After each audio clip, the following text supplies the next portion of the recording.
السلام علیکم۔ جوزف کی نظر جیسے ہی اس چہرے پر پڑی، وہ لمحاتی منظر اس کی آنکھوں کے سامنے آ گیا جب اسی چہرے نے اسے بیچ مجمع میں ذلیل کروایا تھا۔ وہ اپنی بے عزتی بھلا کیسے فراموش کر سکتا تھا؟ اس نے اسی لمحے یہ طے کر لیا کہ اس چہرے کو اب آنکھیں کھولنے نہیں دوں گا اور اسے ہر حال میں ابدی نیند سلا دوں گا۔ وہ چہرہ اس کے دشمن اینڈرسن کا تھا۔ وہ دونوں ایک عیسائی بستی کے رہائشی اور محلے دار تھے۔ چھوٹی سی بات پہ ہوئی چپکلش کو دونوں نے انا کا مسئلہ بنا کے ایک دوسرے کو دشمن تصور کر لیا تھا۔ اینڈرسن ایک ایمبولنس میں اسی ہسپتال میں لایا گیا تھا جہاں جوزف وارڈ بوائے تھا۔ ایمبولنس رکتے ہی وارڈ بوائز اسٹریچر نکالنے کے لیے آگے بڑھے تو جوزف کی نظر اینڈرسن کے چہرے پر پڑی۔ سب لوگوں کے درمیان تو وہ کچھ نہیں کر سکتا تھا، اب اسے موقع کا انتظار تھا۔ اینڈرسن کو ڈاکٹر آپریشن تھیٹر لے گئے۔ اس کا خطرناک ایکسیڈنٹ ہوا تھا اور پسلیوں پر ضرب آئی تھی۔ اینڈرسن ہوش میں نہیں تھا۔ اس کے ساتھ اس کا ایک دوست بھی تھا جو معمولی زخمی تھا، اور اس کی وجہ سے ہی گاڑی کو یہ حادثہ پیش آیا تھا، اور اسی لیے اینڈرسن کے علاج کے اخراجات وہ اٹھا رہا تھا۔ لیکن اس نے اینڈرسن کی فیملی کو بھی اطلاع کر دی تھی، اور وہ لوگ دوسرے شہر سے اگلے دن پہنچنے والے تھے۔ کئی گھنٹوں کے طویل آپریشن کے بعد بالآخر ڈاکٹر اینڈرسن کی جان بچانے میں کامیاب ہو گئے اور اسے کچھ گھنٹوں کے بعد ICU میں شفٹ کر دیا گیا۔ جوزف نے لمحہ بلمحہ اس کی نگرانی کی کہ کب وہ روم میں یا پھر ICU میں شفٹ ہو اور وہ اپنا بدلہ پورا کرے۔ اینڈرسن کے ساتھ آیا ہوا دوست کچھ دیر کے لیے باہر گیا، اور یہ جوزف کے لیے ایک بہترین موقع تھا جب وہ اپنے دشمن سے بدلہ لی سکتا تھا۔ وہ تیزی سے ICU میں آ گیا اور وہاں موجود اسٹاف نرس کو بہانے سے باہر بھیج دیا۔ وہ نرس وہاں سے چلی گئی تو جوزف نے قریب جا کر اینڈرسن کا آکسیجن ماسک ہٹا دیا۔ اس وقت اینڈرسن کے لیے آکسیجن بے حد ضروری تھا، کیونکہ وہ ابھی پسلیوں کے آپریشن سے ریکور ہو رہا تھا اور اسے سانس لینے میں بے حد تکلیف تھی۔ ماسک ہٹتے ہی اینڈرسن ماہی بے آب کی طرح تڑپنے لگا، اور چند لمحوں میں ہی اس کی موت واقع ہو گئی۔ وارڈ بوائے جوزف نے اچھی طرح اینڈرسن کی موت کی تسلی کی اور پھر اسے دوبارہ آکسیجن ماسک لگا کے باہر آ گیا۔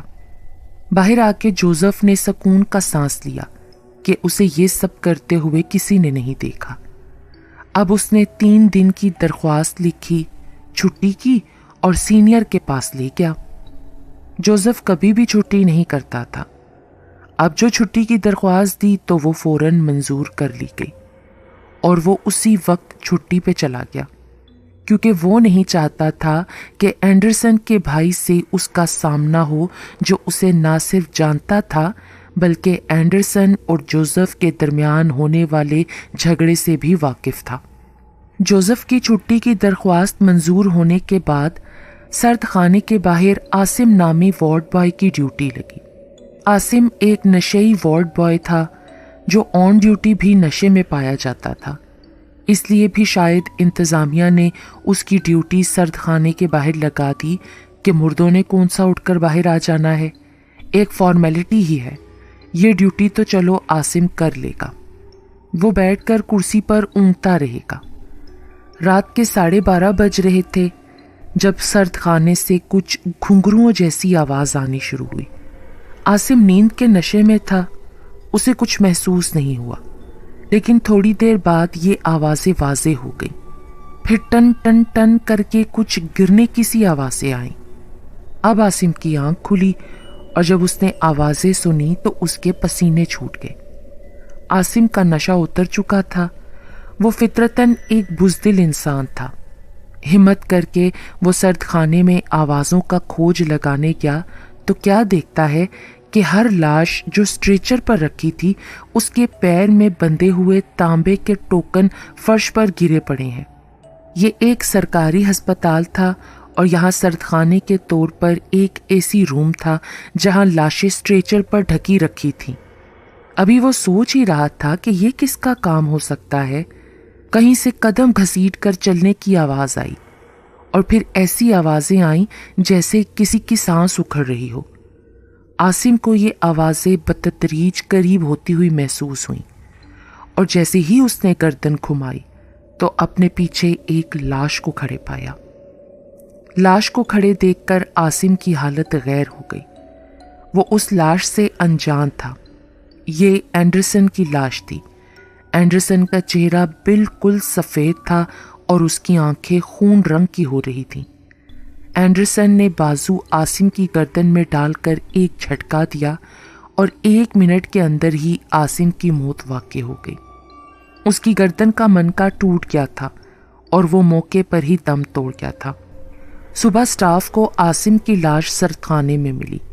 ہسپتال میں ایک خوف و ہراس کی کیفیت پھیل گئی تھی۔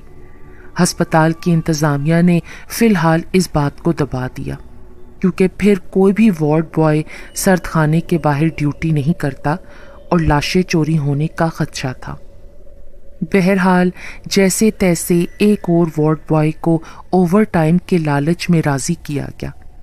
ڈیوٹی پہ کیونکہ اس وارڈ بوائے کو گزشتہ رات عاصم کی موت کے واقعے کا علم ہو گیا تھا، اس لیے اس نے اس بات کو کیش کرتے ہوئے ایکسٹرا پیمنٹ پہ ڈیوٹی کی حامی بھر لی۔ دوسرے وارڈ بوائے کا نام اشرف تھا۔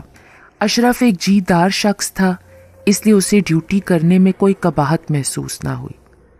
اسے لگا کہ عاصم اپنے خوف کی وجہ سے مرا ہے، ورنہ ایک عرصے سے اس ہسپتال سے وارڈ بوائز مردہ خانے کے آگے ڈیوٹی کرتے آ رہے ہیں، کبھی کسی کو کچھ نہیں ہوا۔ اشرف بھی آرام سے چیئر پر بیٹھا ہوا موبائل پر ریڈیو سن رہا تھا کہ اس کے کانوں نے بھی ٹن ٹن ٹن کی آواز سنی۔ موبائل جیب میں رکھ کر اس نے آواز کی طرف کان لگائے تو اندازہ ہوا کہ آواز سرد خانے کے اندر سے آ رہی ہے۔ اشرف اندر آواز کا کھوج لگانے گیا اور پھر باہر نہیں آیا۔ صبح اس کی بھی لاش سرد خانے میں انتظامیہ کو ملی۔ اسی طرح 2 اور وارڈ بوائے بھی مارے گئے۔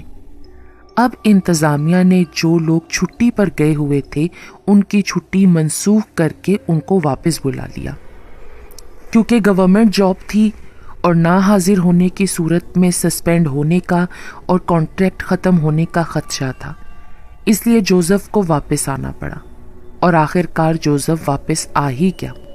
جوزف بھی ایک بہادر وارڈ بوائے تھا، اسی لیے آتے ہی اس کی ڈیوٹی سرد خانے کے باہر لگا دی گئی۔ اسے پیچھے گزرنے والے واقعات جو اس کی غیر موجودگی میں ہوئے تھے ان کی کچھ خبر نہیں تھی، اور انتظامیہ نے سب کو اس بات کا پابند کیا تھا کہ ایک دوسرے سے اس بارے میں کوئی بات یا کوئی ذکر نہ کریں۔ جوزف کا ایک دوست جو اس کا بھلا چاہتا تھا، اس نے سوچا کہ وہ جوزف کو حالات سے باخبر کر دے تاکہ وہ الرٹ ہو جائے اور اپنے بچاؤ کا کوئی طریقہ کر لے، لیکن اچانک ہی وہ ڈینگی کی وجہ سے بخار میں مبتلا ہو کر گھر کا ہی ہو کر رہ گیا۔ جوزف نے اپنے طور پر کھوج لگایا کہ اینڈرسن کے ورثا اس کی باڈی لے کے گئے ہیں یا نہیں، تو پتہ چلا کہ انہوں نے کچھ دن کے لیے سرد خانے میں باڈی رکھوائی ہوئی ہے تاکہ اینڈرسن کے بقیہ رشتہ دار جو ملک سے باہر ہیں وہ آئیں گے تو پھر تدفین کریں گے۔ یہ سن کر جوزف کو کچھ خوف سا محسوس ہوا، مگر پھر اس نے خود کو تسلی دی کہ ایک مردے سے کیا ڈرنا۔ رات کے 1 بجے کا وقت تھا۔ جوزف مردہ خانے کے باہر ٹہل رہا تھا اور سوچ رہا تھا کہ کس طرح اینڈرسن کے گھر والوں اور خاص طور پر اس کے بھائی سے بچا جائے کہ اتنے میں اس کو سرد خانے یا کہہ لیں مردہ خانے میں سے ٹن ٹن ٹن کی آوازیں آنی شروع ہوئیں۔ وہ بھیلا جھجک سرد خانے میں داخل ہوا تو دیکھا سب مردوں کے پیروں پر بندھے ہوئے تانبے کے ٹوکن گرے پڑے ہیں۔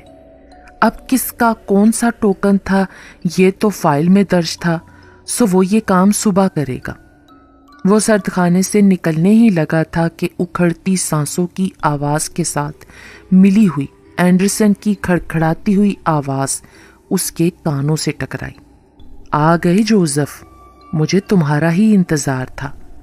تمہیں بلانے کے لیے میں نے کتنوں کو موت کے گھاٹ اتارا ہے، جانتے ہو؟ جوزف نے جو پلٹ کے دیکھا تو وہ ساکت ہو گیا۔ اینڈرسن کی چادر میں لپٹی لاش اس سے مخاطب تھی۔ آکسیجن ماسک اس کے گلے میں جھول رہا تھا جیسے ابھی نکالا ہو۔ دیکھو نا جوزف، میں کتنی تکلیف میں ہوں۔ تم نے میرا آکسیجن ماسک نکال دیا تھا نا، مجھے آکسیجن نہیں ملی، میں مر گیا۔ ایک مرتے ہوئے انسان سے تم نے بدلہ لیا۔ میں ٹھیک ہو جاتا تو پھر بدلہ لیتے نا، مجھے میرے دفاع کا موقع تو دیتے۔ کیونکہ تم نے میرے ساتھ برا کیا تو برے کا انجام تمہارا منتظر ہے۔ تمہیں اب مجھ سے کوئی نہیں بچا سکتا۔ یہ کہتے ہوئے اینڈرسن نے اپنے گلے میں لٹکتا ہوا آکسیجن ماسک نکال کے جوزف کے منہ پر رکھ دیا اور نتنوں کے وہ سوراخ جو ماسک میں بنے تھے وہاں اپنا ہاتھ رکھ دیا۔ جوزف نے دم گھٹنے کے سبب بہت ہاتھ پاؤں مارے، لیکن ہونی ہو کر ہی رہتی ہے۔ اینڈرسن کو موت کے گھاٹ اتارتے ہوئے جوزف کے دل سے جیسے انسانیت ختم ہوئی تھی۔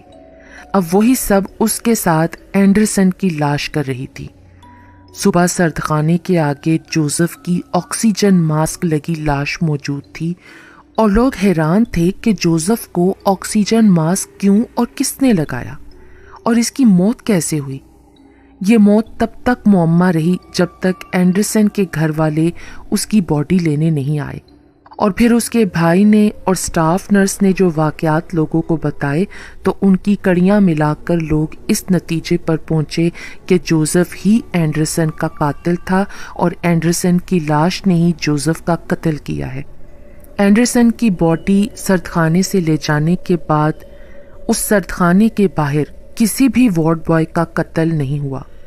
سچ ہے کہ برے کام کا انجام برا ہی ہوتا ہے۔